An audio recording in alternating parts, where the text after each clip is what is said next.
Halo anak-anak, apa kabar? Semoga kita semua dalam keadaan sehat-sehat dan tetap semangat belajar tentunya ya.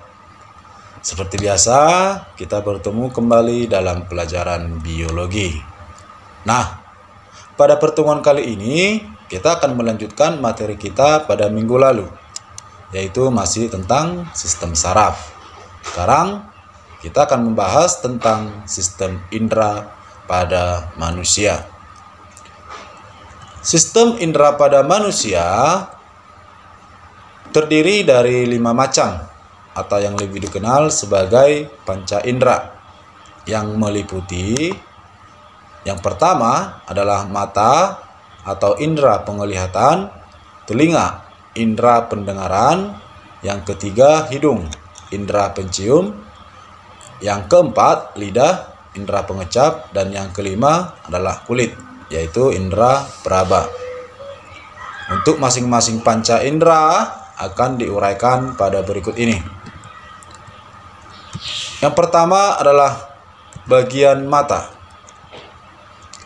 Yang pertama ada kornea mata, adalah merupakan bagian mata depan yang bening, transparan, dan tembus pandang yang mempunyai fungsi untuk membantu retina dalam memfokuskan bayangan. Iris mata atau selaput pelangi terletak di depan lensa mata yang bersambung dengan selaput koroid. Fungsi dari iris mata adalah untuk mengecilkan atau membesarkan ukuran pupil. Pada iris inilah mata mempunyai warna.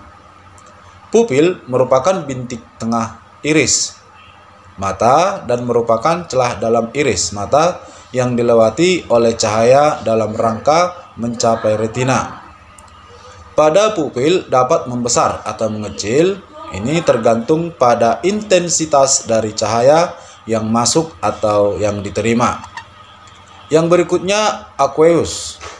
Aqueous humeur adalah cairan yang mempunyai asal dari badari silia dan diserap kembali ke dalam aliran darah pada sudut antara iris mata dan kornea mata melewati pembuluh vena yang halus atau venula. Lensa merupakan benda cembung pada kedua sisinya atau biconvex yang terletak tepat di belakang iris mata. Yang berikutnya vitreous humor adalah cairan yang mempunyai warna putih mirip dengan agar-agar yang mempunyai fungsi untuk membentuk mata dan mengkokohnya, dan selain fungsi tersebut juga mempunyai fungsi untuk mempertahankan hubungan antara retina dengan selaput koroid. Selanjutnya adalah proses melihat. Sini ada Bapak buat keterangan, yaitu cahaya masuk ke mata, melewati pupil, lalu dilanjutkan ke lensa mata. Kemudian lensa mata akan mengarahkan cahaya sehingga akan tepat jatuh di retina.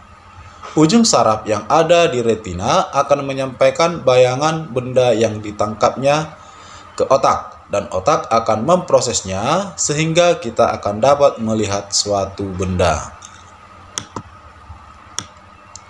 Telinga atau indera pendengaran, yaitu sebagai penerima rangsangan getaran bunyi atau dikenal sebagai fonoreseptor, dan juga merupakan tempat beradanya indera keseimbangan atau statoreseptor. Bagian telinga ini terdiri dari 3 bagian.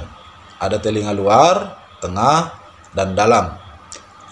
Nah, di sini sudah ada Bapak tampilkan gambar dari telinga.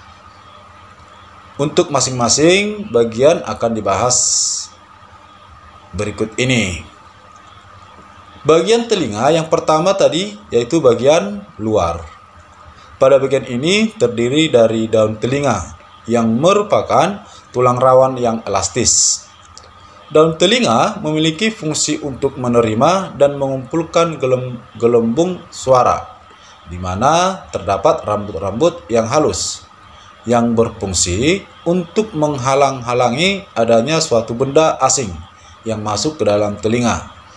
Selain itu, terdapat adanya kelenjar lilin yang melindungi supaya permukaan saluran luar dan gendang telinga tidak kering.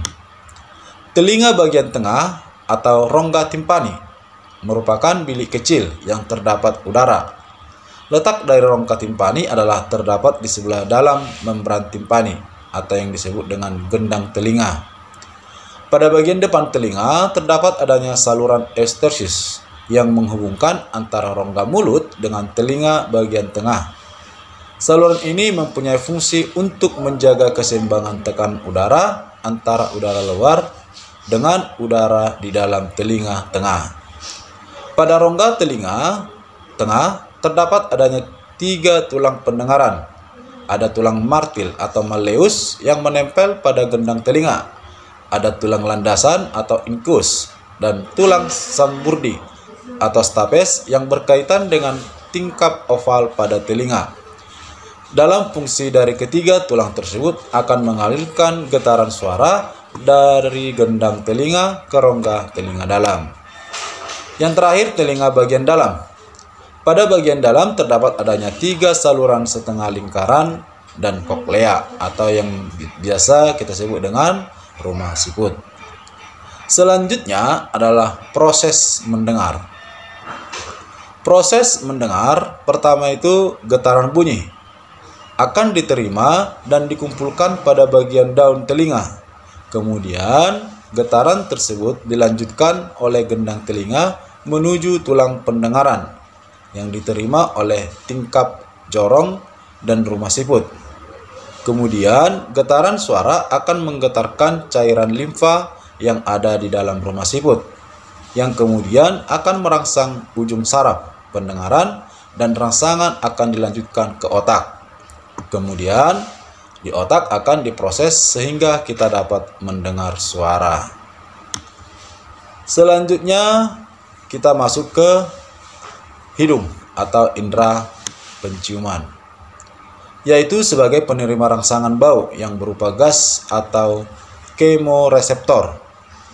Adapun bagian-bagian hidung terdiri dari 3. Yang pertama, saraf pembau yang mempunyai letak pada selaput lendir di rongga hidung atas. Yang kedua, selaput lendir. Dan yang ketiga, rambut hidung yang mempunyai fungsi sebagai filter atau saringan terhadap kotoran yang akan masuk ke rongga hidung.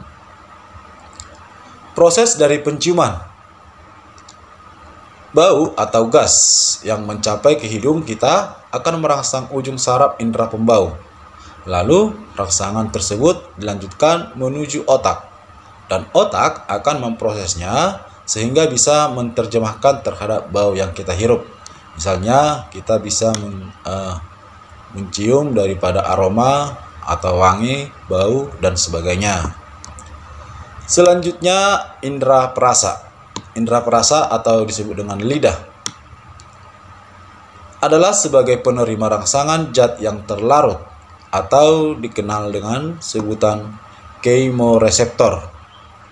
Adapun fungsi lidah kita antara lain sebagai berikut: mengatur terhadap makanan yang berada di dalam mulut. Yang kedua, untuk memberi bantuan dalam menelan makanan. Yang ketiga, mengecap rasa dari makanan. Yang keempat, untuk memberi bantuan dalam pengecapan perkataan.